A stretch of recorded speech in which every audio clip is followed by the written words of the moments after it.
Fire Emblem Engage is out! It's hip, it's new, it's hot, and it's resurrected an old friend, the weapon triangle.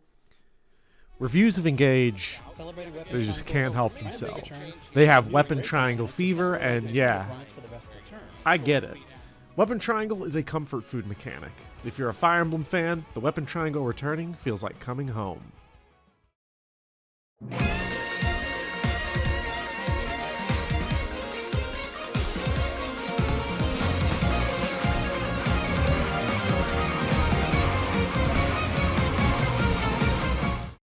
Any veteran of the series will likely tell you that the weapon triangle's importance is overblown, and they'd be right.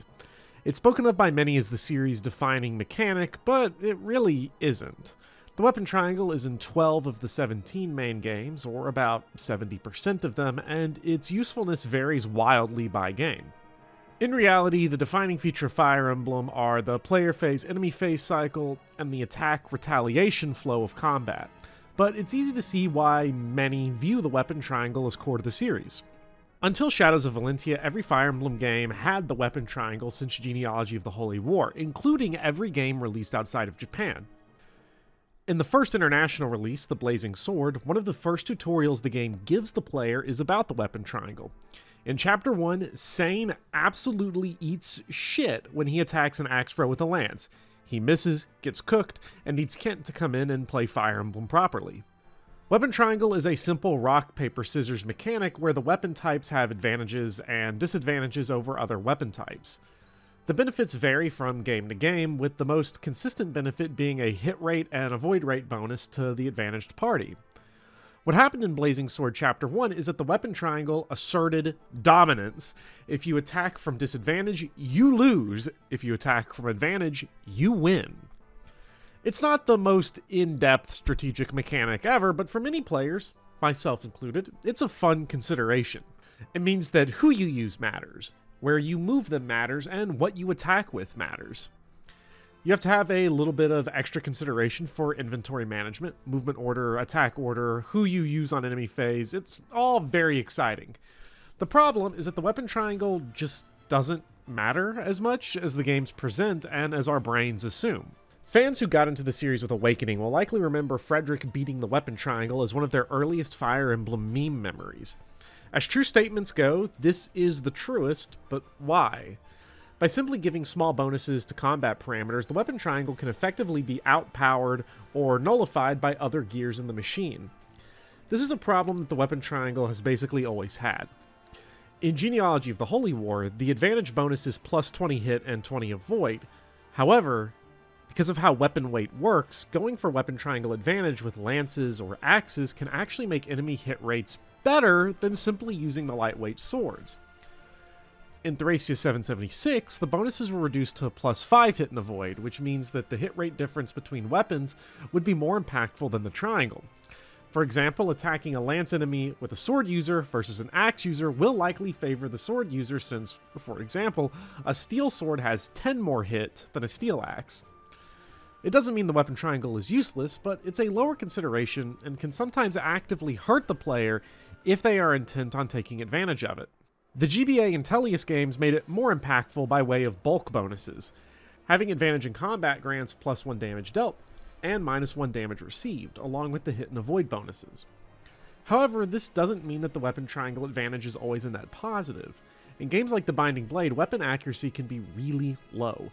In Chapter 2, you have access to both a hammer and an armor slayer, weapons that deal effective damage against knights.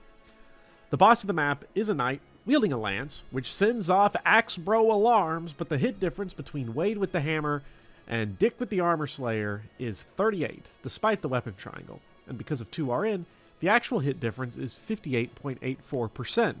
All of this is to say that the weapon triangle isn't a core strategic feature of Fire Emblem, so much as it is a tool to be used or ignored depending on the situation. In more recent years, the weapon triangle has become a skill to develop. Beginning with Shadow Dragon, weapon triangle bonuses are based on weapon rank. If an E-rank sword user attacks an axe bro, the sword user gets plus 5 hit and avoid. If the sword user had C rank instead, they'd receive plus 10 hit and avoid. This stacks with other weapon level bonuses. The C rank sword user would also deal plus 1 damage from that C rank. Weapon triangle bonuses are given when an advantage, and the weapon rank bonuses are always active unless you're at weapon triangle disadvantage. This system would be used in the 2DS games, Awakening, and Fates, and it's why enemies in those games have higher weapon ranks on higher difficulties. It's a pretty fun system. It makes enemy weapon rank matter, it gives more reason to develop weapon ranks, but the weapon triangle benefits themselves are pretty minor and not often all that useful. In the DS games, avoid is low and hit is high across the board, so avoiding attacks isn't often viable outside of certain new mystery builds. In Awakening and Fates, dodge tanking is a lot more viable, but accuracy and avoid have a lot more influences, from tonics, forges, pair-ups, dual strikes, and skills, all influencing hit and avoid more than the small benefits of the weapon triangle. The triangle does matter, and it does help, but the benefits can be a drop in the bucket. Perhaps the best case of the weapon triangle showing dividends is with Reaver and club weapons that reverse and double the triangle. It's powerful, but still fairly rare in the totality of the games. So we have a feature that's the needle-nose pliers of the Fire Emblem toolkit, but has the reputation of being the show-stopping power drill.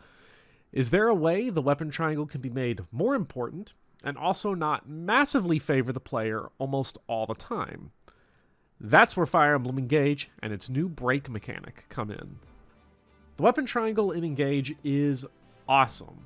There are no longer hit, avoid, and damage bonuses. Instead, if the attacking party has advantage, the defender will be broken and cannot retaliate against either the attacker or the next person that attacks them.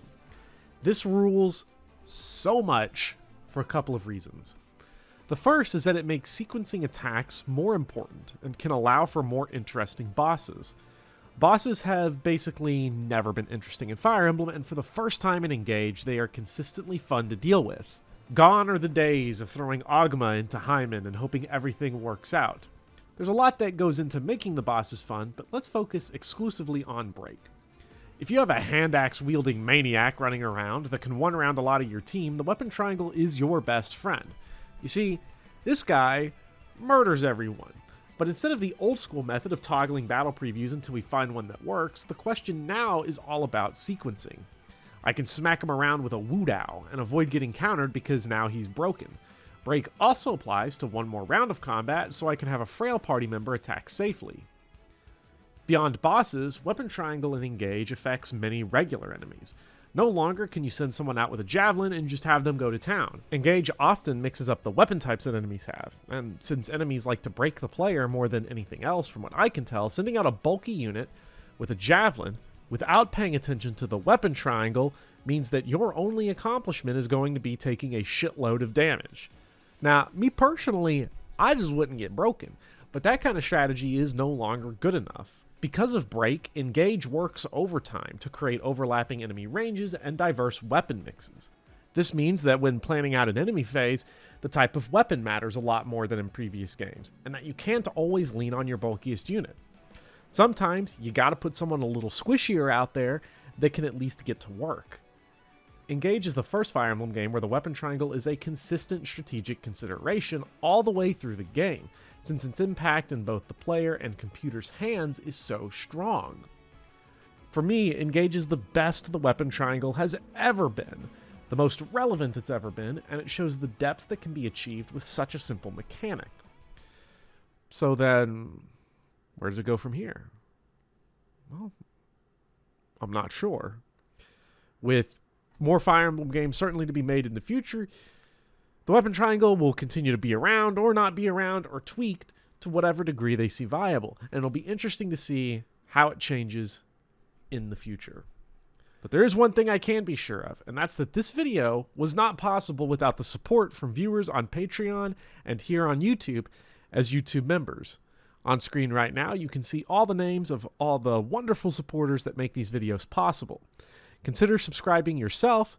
The link is in the description, and it gets you access to early scripts, early videos, and a bevy of other writings. Thank you all so much, and I'll see you all next time. Bye-bye.